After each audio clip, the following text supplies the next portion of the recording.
It's like a nut you can play with outside.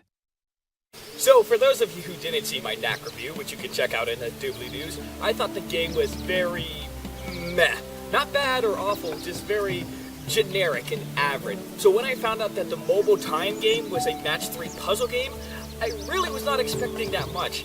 And for good and for bad, it is a very accurate representation of the Knack experience.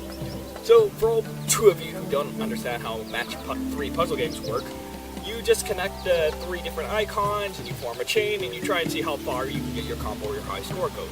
It's a very simple game, but it works for what it is. But what Knack does to try and freshen it up actually seems like a really good idea at the start.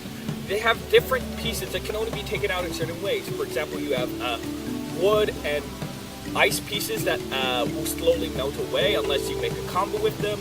You have poison and glass pieces, which you can't actually make direct combos with. You have to use adjacent pieces to get rid of them. That's all well and good, but the problem is you can kind of just ignore these pieces and still play like an average match 3 puzzle game. They really don't offer anything that new, crazy to gameplay.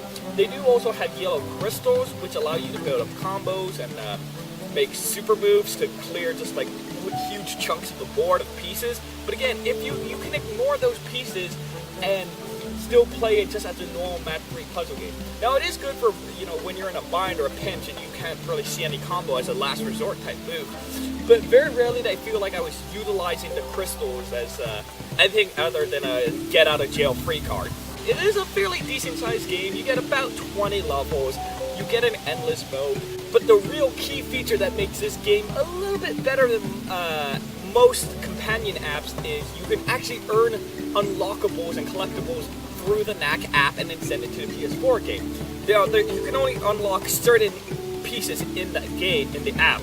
So you will have to play the main PS4 if you want 100% Knack. But still, it definitely makes it feel like you're contributing to the main game as opposed to just playing a mindless mobile game. However, one of the biggest problems with this game is every time after you beat a level, the game crashes. Now, save your data so you don't have to redo everything over and over again, but this game does crash a lot. Again, it's usually after you beat a level.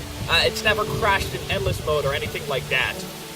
Overall, this game had a lot of potential to do something cool with the different types of pieces and the shards and whatever, but unfortunately it's just kind of more of the same. It's exactly what you expected. It's good and it has fun, and again, the fact that you can earn pieces for the PS4 game makes it slightly more useful than other companion apps. But at the end of the day, if you're not a hardcore fan of Knack, there's very little here to keep you engaged.